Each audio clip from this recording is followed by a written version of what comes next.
Hello दोस्तों, welcome to stock market gainers. अगर आपको ये daily analysis of bank Nifty useful लगता है तो जरूर इस चैनल को सब्सक्राइब कीजिए एंड अच्छा लगता है तो वीडियो को भी लाइक कर सकते हो। तो चलिए डिस्कस करते हैं कि आज का मार्केट कैसा था। तो आज थी निफ्टी और बैंक निफ्टी की वीकली एक्सपायरी, राइट। कल हमने डिस्कस किया था कि हमारा जो फोकस होगा टुवर्ड्स सेलिंग होगा, करेक्ट। तो देखते हैं निफ्टी बैंक का 15 मिनट का कैंडल, 15 मिनट का चार्ट। तो दोस्तों निफ्टी ओपन हुआ थोड़ा सा अराउंड 38,050 एंड हमने डिस्कस किया था कि यहाँ पे उसने सस्टेन नहीं किया था, नीचे आ गया था, यहाँ पे भी उस दिन नीचे आ गया था। तो ऑब्वियसली ये गैप अप सस्टेन नहीं होने वाला था, small gap up. And then around उसने 38,050 38,050 का 120 का लेवल रीच किया। एंड हमने बोला था सेलिंग होगा, एक स्विंग ब्रेक होगा around 37,700।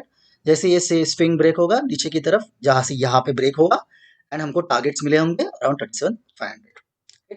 Then as you know, this is a weekly expiry में ऑप्शन राइटिंग होते, तो यहाँ से इसने कंसोलिडेशन फेज किया अराउंड दिस लेवल।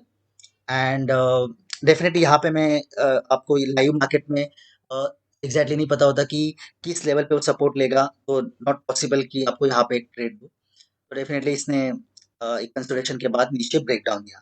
अगर आप ध्यान से देखते हो कि नीचे का ब्रेकडाउन जो है, यहाँ पे इसने स्लाइट है ना, ये कैंडल और ये कैंडल से एक निगेटिव मतलब एक सेंटिमेंट दिखे गया है। तो देखते हैं कि कल का मार्केट कैसे होगा। कल स्टार्ट हो रहा है बैंक निफ्टी का लास्ट वीक एक्सपायरी का फर्स्ट डे, राइट।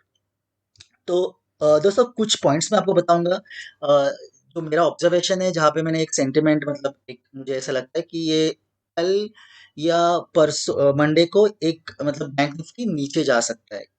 तो एक स्लाइट साइन है दोस्तों कि इट्स अ नेगेटिव सेंटिमेंट। तो कुछ पॉइंट है उस बेसिस पे मैंने ये मुझे ऐसा लगता है कि तो फर्स्ट पॉइंट है, अगर आप ये बैंक निफ्टी का डेली चार्ट देखते हो तो यू सी कि यहाँ पे एक मार्केट जब यहाँ से ड्रेस्टिकली फॉल डाउन किया था because of the news of war news, then again rise back किया, correct.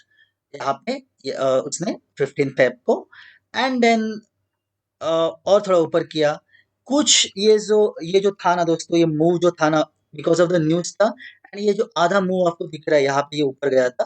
This is just a gap filling which I feel कि ये कुछ ये नहीं था, बिकॉज अगर इसको सीरियसली ऊपर जाना था मतलब एक ट्रेंड दिखाना था, तो यहाँ पे ये आज ऐसे निगेटिव नहीं आता। यहाँ पे ये अराउंड 38,250 लेवल पे कंसोलिडेशन करके फिर ऊपर ब्रेकडाउन देता, बट ऐसा हुआ नहीं है। इसने एक निगेटिव सेंट्रिक क्लोज दिया है।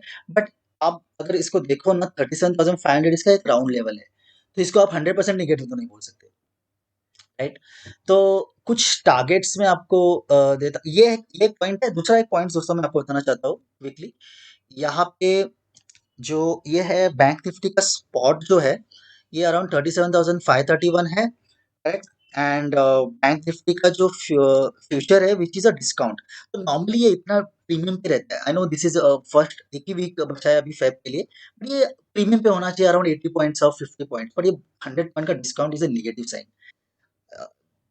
ये मेरा मतलब जो ऑब्जर्वेशन है, और ऑलमोस्ट 3-4 डेज से हो रहा है।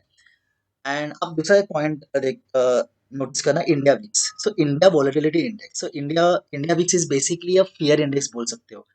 तो आप देख देख सकते हो कि निफ्टी जब यहाँ पे फॉल किया था, यहाँ पे 14 फेब एंड देन 11 फेब को, तो इंडिया वीक जो था दोस्तों, यहाँ से उसने राइज करना शुरू किया था 16 से 22। सो इंडिया वीक्स अगर राइज होता है, वॉलेटिलिटी इंडेक्स है, तो समझ जाने का कि यहाँ पे इट्स अ बेरिश साइन, जो कि मार्केट नीचे गिरा था तो राइज हुआ।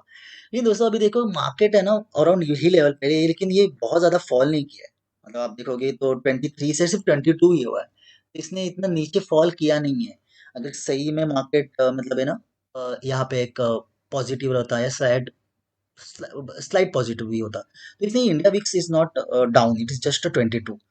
बिकॉज इंडिया विक्स को ये कैलकुलेट होता है ऑन ऑप्शंस का जो डेटा रहता है, ऑप्शन पे जो एक्टिविटी होती है उसके बेसिस पे, because option buying always hedging के लिए यूज करते हैं, और हमेशा हेजिंग कब होती है, जब पार्टिसिपेंट फील कि यहाँ से बैंक मार्केट नीचे जाएगा। नहीं तो अभी तक ये नीचे नहीं आया है India VIX, so this is another sign of it's a bearish sign.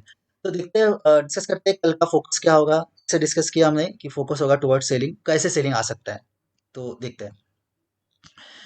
ये है बैंक निफ्टी का, मैं 30 मिनट्स का चार्ट लगा रहा हूँ।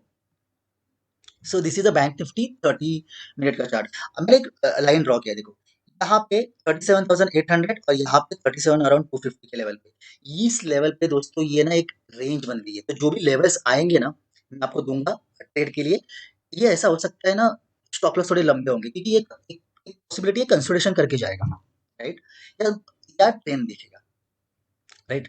तो अ, अगर इसको एक्सपेक्ट कर हम लोग कर रहे हैं कि कल नीचे जाना है, राइट, तो एज्यूम करते हैं कि चलो गैप डाउन होता है, राइट, अराउंड 300 लेवल भी होता है, तो आप बिल्कुल बाय मत, इसको सेल मत करना। मतलब आपको फोकस होगा सेलिंग का, लेकिन उसको वहां पे सेल नहीं करना है। क्यों? सिंपल है, यहाँ पे सपोर्ट लेगा, सपोर्ट लेके ऊपर जाने की कोशिश करता है, 500 ब्रेक नहीं करता है, 500 राउंड लेवल। एंड देन अगर वो नीचे जाता है ना दोस्तों, तो डेफिनेटली आपका 37,500 पे 250 लेवल ब्रेक करता है, 250, तो आपको एक टारगेट मिलेगा 37,050 राउंड लेवल है। फिर और नीचे का टारगेट मिलेगा 36,850 एंड 36,500। हर टारगेट दोस्तों स्मॉल रहेंगे, क्योंकि आप नहीं बोल सकते कि हर वीक में क्या ट्रेंड दिखा रहा है। तो जैसे जैसे ट्रेंड होगा निगेटिव, आपको पता चल जाएगा टारगेट हिट हो जाएगा। मैं स्मॉल स्मॉल टारगेट्स आपको यहाँ पे दे रहा हूँ। स्टॉप लॉस आज थोड़ा लंबा बनता है, 37,500 राउंड लेवल, राइट, करेक्ट। या फिर एक दूसरा सिनेरियो एज्यूम करते हैं कि इसको अगर एक नीचे जाना है, समझो 30 मिनट्स में नीचे जाना है, एज्यूम करते हैं, तो यहाँ पे ऐसा हो सकता है कि ना एक कैंडल बनाएगा यहाँ पे ऐसी एक, जिसकी बॉडी एकदम छोटी सी होगी, फर्स्ट 50 मिनट का कैंडल। एंड सेकेंड 50 मिनट का कैंडल की जो सेकेंड 50 मिनट कैंडल होगा ना, वो ब्रेक करेगा उस वीक को। तो जैसे वीक को ब्रेक कर रहा है 30 मिनट्स में, 45 मिनट्स में, 250 लेवल पे, तो आपको मतलब दिस डाउन ट्रेंड, तो आप इस ट्रेंड को पकड़ सकते हो नीचे की तरफ। ये मेरा एक और एक सिनारियो है। बाइंग दोस्तों, बाइंग तो मैं हमेशा यहाँ पे मुझे रिस्की लगती है, फिर मैं आपको एक लेवल देता हूँ 37,850 जाता है। कैसे जाना चाहिए इसको 37,850? एक कंफर्टेबल कंसोलिडेशन करके, टाइम स्पेंड करके अराउंड 12 o'clock के बाद ये आता है ऊपर, तो दोस्तों तो बाय कर सकते हो 850, और टारगेट स्मॉल ही होंगे क्योंकि मुझे I am not confident on buy right now. And जैसे अगर 37,850 कॉल होता है, तो आप 38,000 38,400 के लिए टारगेट मतलब सोच सकते हो। स्टॉप लॉस होगा 37,650। दूसरा एक बाय रेंज है 38,000 के ऊपर 050 अगर आता है, तो अराउंड वो बाय कर सकते हो। ये लो रिस्क है, मैंने यहाँ कैटेगरीज भी किया है। ये लो रिस्क बाय है 38,850, 38,050 पे, and then 38,400 800, and stop loss होगा 37,850, ये होगा आपका, करेक्ट। तो ये था, होप करता हूँ आपको एनालिसिस अच्छा लगा होगा, and thank you, good bye.